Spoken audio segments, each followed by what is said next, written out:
और उनकी शहीद होने के बाद मेरे पिताजी ने ये उनकी इच्छा पूरी की। तो ये जो हिमालय के पर्वत यहां से दिखते हैं, जब आपको इन पे बर्फ दिखती है तो उस बर्फ में घुली हुई इंदिरा जी की अस्थियां भी हैं। मैंने जब यहां घर बनाया शिमला में, शिमला के पास मशोबरा में, तो इसीलिए बनाया क्योंकि इंदिरा जी की एक छोटी सी निजी ख्वाहिश थी। उनका ये सपना था, उन्होंने हमें बहुत बार कहा कि जब मैं रिटायर होंगी तो मैं मशोबरा में एक घर बनाना चाहती हूँ और वहीं पे मैं रिटायर होंगी। लेकिन रिटायर होने से पहले ही वो शहीद हो गईं। वो बताती थी कि 25 जनवरी 1971 में जब हिमाचल का प्रदेश बना, तब वो यहाँ आई आप सबसे बातचीत करने के लिए, तो भारी बर्फ पड़ी थी और बोलते बोलते सभा में भी, सभा के दौरान भी बर्फ पड़ रही थी, लेकिन ना आप हिले ना इंदिरा गांधी हिली। और उन्होंने हिमाचल को प्रदेश इसलिए बनाया क्योंकि वो आपके हुनर को, आपकी हिम्मत को, आपके हौसले को पहचानती थी। अक्सर कहती थी कि आपकी हिम्मत, आपका हौसला पहाड़ जैसा विशाल है। जब हिमाचल प्रदेश बना तो उन्होंने शुरुआत की, शिमला में आकर सभा में ऐलान किया कि ये प्रदेश बनेगा। बहुत लोगों ने आलोचना की, उसमें कई ऐसे नेता हैं जो भाजपा में भी हैं। उस समय बहुत आलोचना हुई कि ये प्रदेश बना तो दिया इन्होंने, ये चलेगा कैसे, पैसा कहां से आएगा, आगे कैसे बढ़ेगा ये प्रदेश। लेकिन इंदिरा जी पीछे नहीं हटी। वो इसलिए पीछे नहीं हटी क्योंकि वो आपके हौसले को, आपके हुनर को पहचानती थी, उसका सम्मान करती थी। उनको मालूम था कि ये प्रदेश आप चलाएंगे, कि इस प्रदेश को आप बनाएंगे। और उसी तरह से जो पहले मुख्यमंत्री जी वाई.एस. परमार जी थे, उन्होंने आपकी सहायता के साथ, आपके सहयोग के साथ ये प्रदेश बनाया। इस प्रदेश को किसने बनाया? सिर्फ किसी एक पार्टी ने नहीं, एक सरकार ने नहीं। इस प्रदेश को यहाँ के कर्मचारियों ने बनाया। इस प्रदेश को यहाँ के युवाओं ने अपनी मेहनत से बनाया। यहाँ की महिलाओं ने बनाया जो दिन रात काम करती हैं। इस प्रदेश को यहाँ के वीरों ने बनाया जो सीमा पर हमारी सुरक्षा करते हैं और यहाँ पर अपनी आमदनी भेजते हैं। ये प्रदेश आपका है। तो आज ये चुनावी सभा नहीं है, ये एक सोचने का समय है, मंथन करने का समय है कि ये प्रदेश जो आपने बनाया, आगे बढ़कर इसका क्या होगा। जिन लोगों की मेहनत के बल पर आज इस प्रदेश में एक इंफ्रास्ट्रक्चर है, हेल्थ केयर की कुछ सुविधाएं हैं, सड़कें बनी, विकास हुआ, ये आप सब ने किया। अब आपके भविष्य को क्या होगा, ये समय है कि आप इसके बारे में सोचें। अगर आप देखें तो ये 5 साल जो बीते हैं, इसमें भाजपा की सरकार ने आपके लिए क्या किया। और मैं ये इसलिए नहीं कह रही हूं कि ये चुनाव है तो आलोचना करनी ही है, कि ये चुनाव है, हम इस तरफ हैं वो उस तरफ है तो हाँ उनकी बुराई करनी है। नहीं, मैं एक वास्तविकता आपको बताना चाहती हूं। कर्मचारियों को लीजिए, आपके प्रदेश में तकरीबन 2 लाख कर्मचारी हैं। आज कहाँ हैं? धरने पे बैठे हैं, महीनों से धरने पे बैठे हैं, सरकार का एक प्रतिनिधि नहीं आया। और धरने पे क्यों बैठे हैं? मैंने पूछा, अभी यहाँ आने से पहले मैं रुकी थी, उनसे बातचीत हुई, क्योंकि उनको पेंशन नहीं मिल रहा है। ये पेंशन किसने हटवाया? भाजपा की केंद्र सरकार ने हटवाया। जब पेंशन को पुराने पेंशन को देने की बात होती है तो क्या जवाब मिलता है इनसे? कहते हैं पैसा ही नहीं है। आप सब ये कहते हैं इकोनॉमी खराब हो जाएगी, पैसा नहीं है हमारे पास। अच्छा, आपके पास कर्मचारियों के पेंशन के लिए पैसा नहीं है, लेकिन बड़े बड़े उद्योगपति मित्र जो हैं आपके, उनके लोन आप माफ कर देते हैं, उनको तमाम पीएसयू पकड़ा देते हैं, उनको कोल्ड स्टोरेज दिलवा देते हैं। सेब के दाम, फसल के दाम वो तय करेंगे, और जो मेहनत कर रहा है कर्मचारी, उसके लिए आपके पास न समय है और ना आपके पास पैसा है, और आप अपने मुंह से कहते हैं ये। तो मैं पूछना चाहती हूं कि इस प्रदेश के भविष्य का क्या होगा अगर एक ऐसी सरकार चलेगी जो कर्मचारी को नहीं मानती, उसका सम्मान नहीं करती, लेकिन सिर्फ अपने बड़े बड़े उद्योगपति मित्रों का सम्मान करती है। चलिए, कर्मचारियों की बात हुई, अब युवाओं की बात करते हैं। युवाओं की क्या हालात है यहाँ? 63,000 से ज्यादा सरकारी नौकरियां खाली पड़ी हुई हैं, पद खाली हैं, 5 सालों से खाली हैं, भरे नहीं जा रहे हैं। नौजवान बेरोजगार हैं, यहाँ पे बहुत सारे पढ़े लिखे नौजवान हैं। मैं जिससे मिलती हूँ, बीए पास, एमए पास, नौकरी है, रोजगार है? नहीं है जी, यही जवाब मिलता है।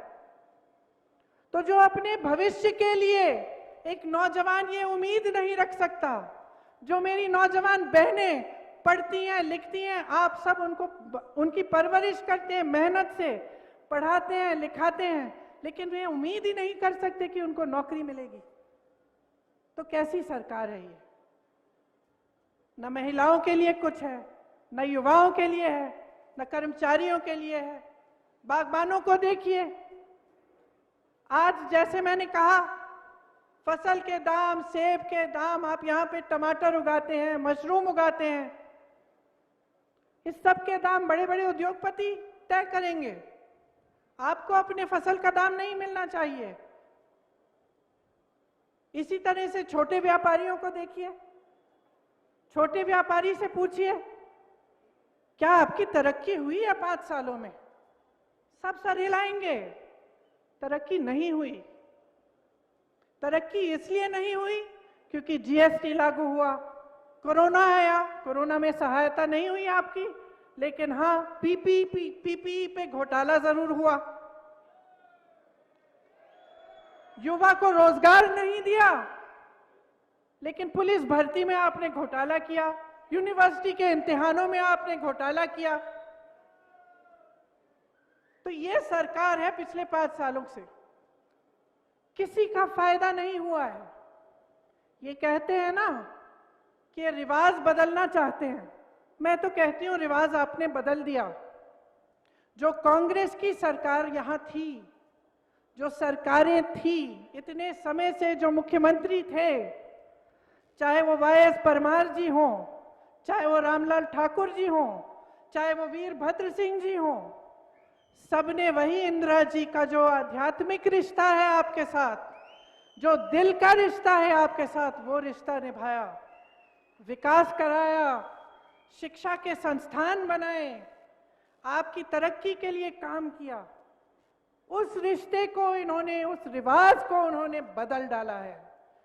इंतजार मत करिए कि रिवाज बदलेगा, रिवाज ये 5 साल पहले बदल चुके हैं। और क्या किया इन्होंने? इन्होंने आपको देने के बजाय आपसे छीना। छोटे दुकानदारों पर जीएसटी डालकर कमाई छीनी, बागबानों पर इन्होंने तमाम ये मुश्किलें डालकर बड़े बड़े उद्योगपतियों के फायदे के लिए आपकी कमाई छीनी। ये छोड़िए, युवा उम्मीद रखता था कि भर्ती होगा आर्मी में, फोर्सेस में, और आज उन्होंने अग्निवीर ले आए, अब वो अग्निवीर ले आए। अगर आप अपनी फौजियों को, अपने जो देश के लिए शहीद होने के लिए तैयार हैं, उनको आप ठेके पे आप रखेंगे? 3-4 महीनों के, सालों के बाद बस खत्म बात, उनको पेंशन नहीं मिलेगा, उनको ठीक से सैलरी नहीं मिलेगी। सिर्फ लिया है आपसे, छीना है आपसे। अरे महिलाओं से मेरी बहनें बैठी हुई हैं, आपको तो गैस सिलेंडर कहते हैं कि दिया, 1000 रुपए का गैस सिलेंडर कौन खरीदेगा, वो भी आपसे छीन लिया है। युवाओं का भविष्य छीना है, छोटे दुकानदारों की कमाई छीनी है, किसानों बागबानों की कमाई छीनी है, पेंशन छीना है। क्या आप ऐसी सरकार चाहते हैं? आप बताइए, क्या आप बदलाव चाहते हैं? चाहते हैं कि नहीं? जोर से बोलिए। चाहते हैं। जिस से मैं मिलती हूं वो कहते हैं मुझे, हम बदलाव चाहते हैं, थक गए हैं हम।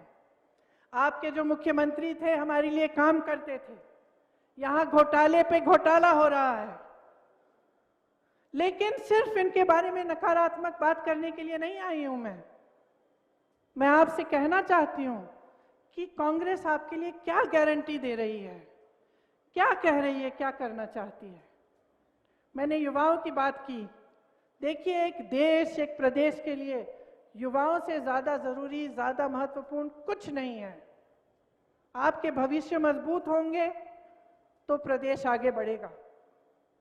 इसीलिए हमने तय किया है, और ये मैं यहां इस मंच पे खड़े होकर आपको गारंटी दे रही हूं कि जब हमारी सरकार आएगी, मुख्यमंत्री जी बैठे थे, उनको जाना पड़ा, उन्होंने कहा था अभी आपके सामने कि उनकी सरकार बनी और जो वचन उन्होंने चुनाव में किया था कि किसानों के कर्ज माफ होंगे, वो 3 घंटों के अंदर अंदर सरकार बनने के बाद वो वचन उन्होंने पूरा करना शुरू किया। आज यहां पे खड़े होते हुए मैं आपसे कहना चाहती हूं कि जब कांग्रेस की सरकार हिमाचल प्रदेश में बनेगी तो 2 निर्णय एकदम पहली मंत्रिमंडल की बैठक पे होंगे। सबसे पहला, 1 लाख जो सरकारी नौकरियां हैं, जो पद हैं, वो भरे जाएंगे और वो नौकरियां मिलेंगी आपको। कुल मिलाकर 5 लाख रोजगार मिलेंगे, जिसमें से 1 लाख रोजगार पहले मंत्रिमंडल के बैठक में तय करे जाएंगे और उसकी घोषणा होगी। दूसरी चीज कि ये जो ओपीएस है, पुराना पेंशन, वो भी उसी मंत्रिमंडल के बैठक में तय किया जाएगा और आपके सामने लाएंगे, वो आपको वापस मिलेगा। इस प्रदेश के जो 2 लाख कर्मचारी हैं, उनको अपना हक मिलेगा, क्योंकि ये उनका हक है, उनका अधिकार है जो उनसे छीना गया है।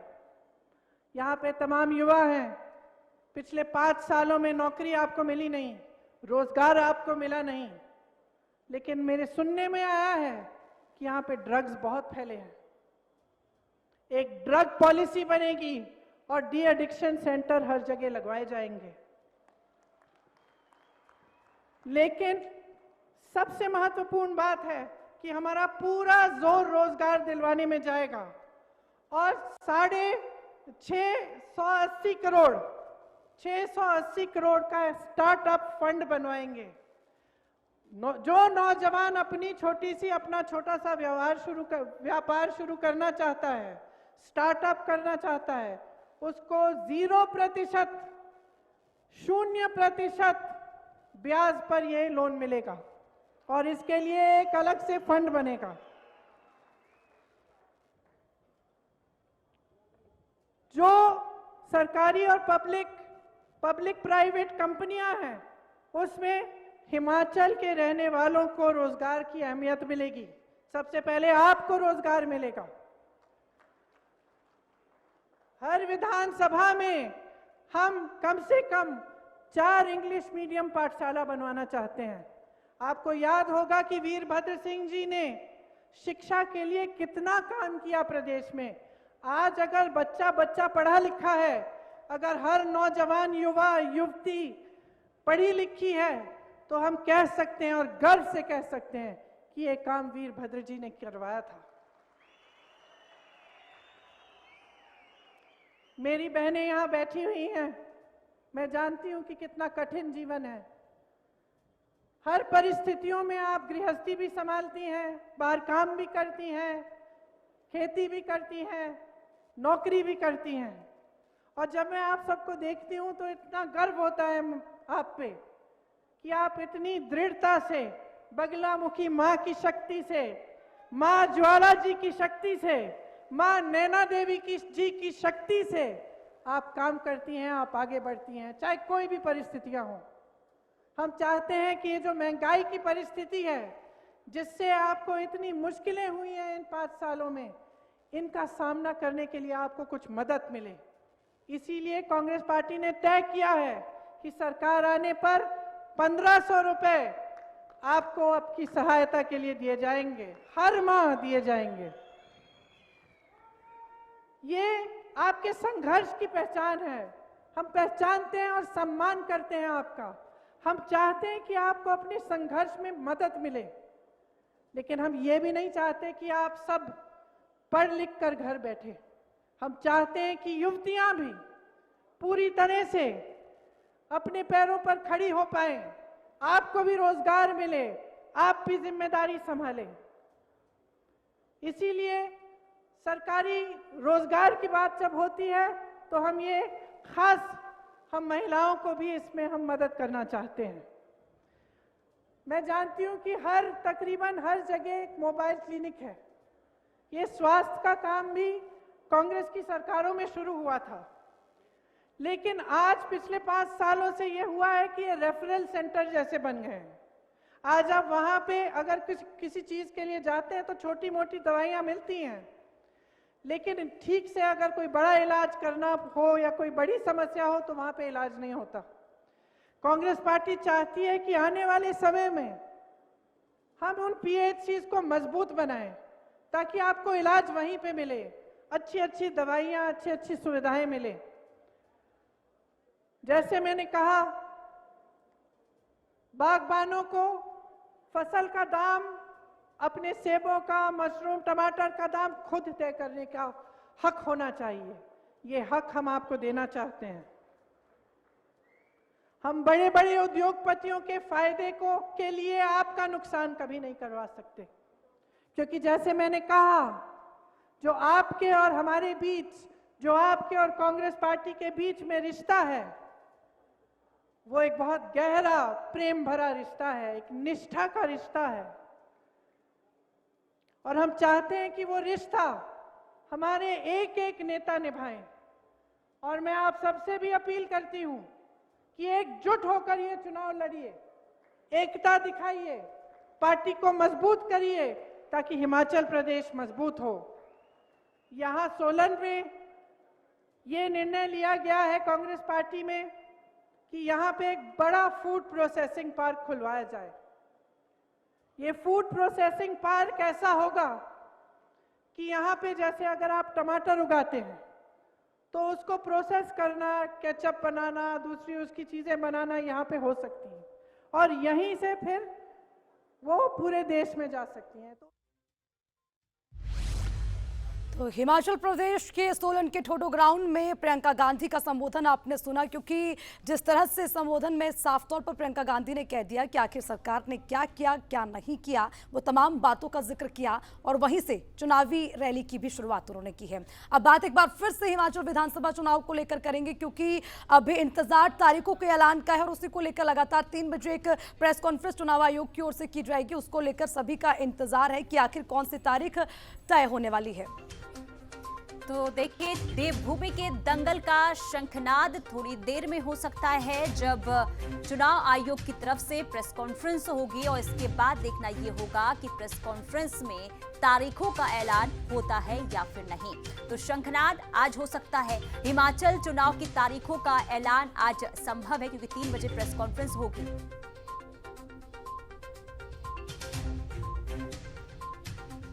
तो साथ ही साथ देखिए, प्रियंका गांधी ने सोलन के ठोडो मैदान से आज हुकार भरी है और अभी भी वहां मौजूद है, जनता को संबोधित करते हुए नजर आ रही हैं। और एक बार फिर आपको सोलन के ठोडो मैदान में लेकर चलते हैं। क्या कुछ प्रियंका गांधी कह रही हैं, आइए सुनवाते हैं। आप में कौन सी खूबी है?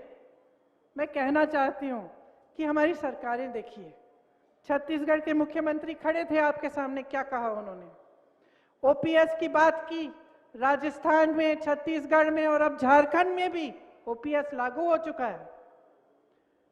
तो थोड़ा सा आप अपनी भी सोच इन बातों पर अगर आप ध्यान दें तो आपको पता चल जाएगा कि खोखली बातें कौन करता है और जो सचमुच आपके लिए काम करना चाहता है वो कौन है। कांग्रेस पार्टी को अगर आप देखें, वाईएस परमार जी को, वीरभद्र सिंह जी को, ठाकुर रामलाल जी को सेंट्रल यूनिवर्सिटी यहां किसने बनाई? आईआईटी एग्रीकल्चर यूनिवर्सिटी किसने दी? सोलन में हॉर्टिकल्चर यूनिवर्सिटी किसने बनाई? क्या इन लोगों ने बनाई?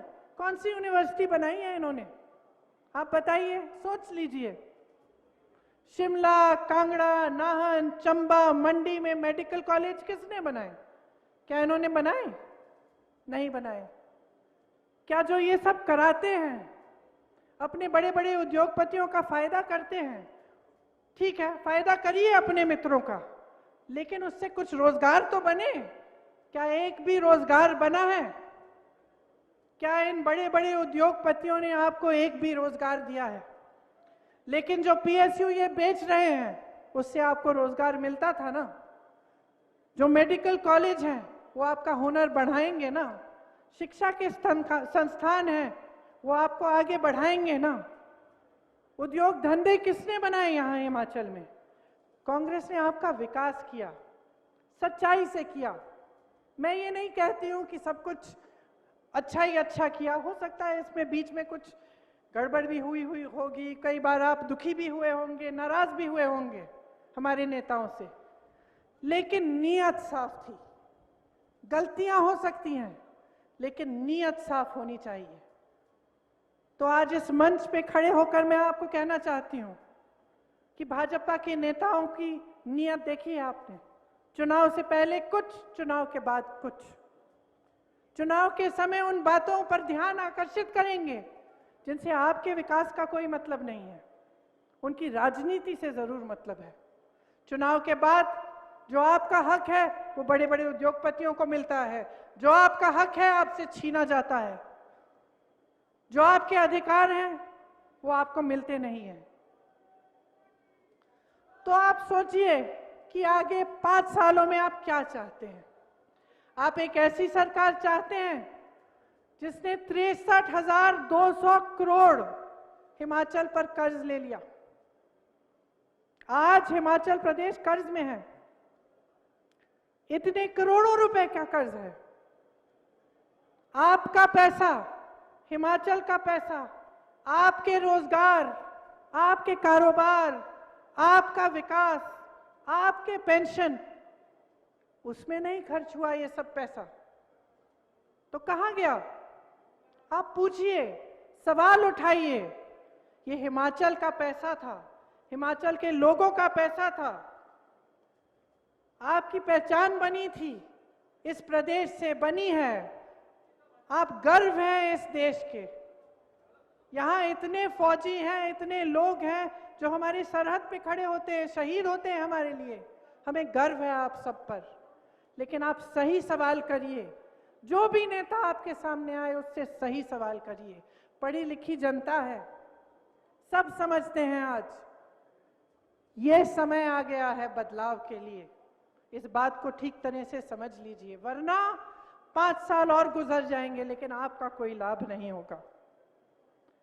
ऐसे मुख्यमंत्री, ऐसे नेता जो कभी अपने घर से निकलते नहीं हैं, जो आपकी समस्याओं को ना समझना चाहते हैं ना सुलझाना चाहते हैं, इनका आपका कोई फायदा नहीं होगा। इनसे कोई काम नहीं है इनका आपके लिए। तो मैं फिर से कहना चाहती हूं कि जो रिश्ता कांग्रेस पार्टी के नेताओं का, जो मेरे परिवार के सदस्यों का आपके साथ रहा है, उसको निभाना जरूरी है। आप सबसे मैं कह रही हूं, और मैं आपसे कहना चाहती हूं, जो जनता यहां बैठी है, कि उस रिश्ते को निभाने के लिए दो तरफ आपको भी निभाना पड़ेगा, हमें भी निभाना पड़ेगा। हम अपना इन्हें कर्तव्य का पालन करेंगे, आपके लिए जी जान एक करेंगे, आपके विकास के लिए काम करेंगे। आप जागरूक बन जाओ। हमारे लिए नहीं, सत्ता के लिए नहीं, अपने आप के लिए। जितने भी पढ़े लिखे नौजवान यहाँ हैं, आप समझ लो कि आपके भविष्य की बात है। अपने भविष्य को बहुत ही संजीदगी से लीजिए। आगे क्या चाहते हैं सोच समझकर अपना वोट दीजिए। आपने कहा कि 3 बजे ही शायद आचार संहिता लागू होने वाली है, चुनाव एकदम आ गया है। अब आप सबकी बातें सुनिए, उनका आकलन खुद करिए, सोच समझकर अपना वोट डालिए। आप कांग्रेस पार्टी को जिताएंगे तो ये प्रदेश आगे बढ़ेगा। आपको निष्ठावान नेता मिलेंगे, आपको ऐसे नेता मिलेंगे जो आपको सर्वोपरि रखेंगे। तो मेरी बातों पर आपने इतना ध्यान दिया, इसके लिए मैं बहुत बहुत धन्यवाद देती हूँ। देवभूमि को प्रणाम करते हुए परिवर्तन की प्रतिज्ञा के साथ मैं ये अपना भाषण समाप्त करती हूँ और आप सबको बहुत बहुत शुभकामनाएं देना चाहती हूँ, क्योंकि मैं जानती हूँ कि आप सही निर्णय लेंगे। आप सही निर्णय लेंगे और आप यहाँ पे बदलाव फिर से लाएंगे। जय हिंद, जय हिमाचल। बहुत बहुत धन्यवाद जी, धन्यवाद।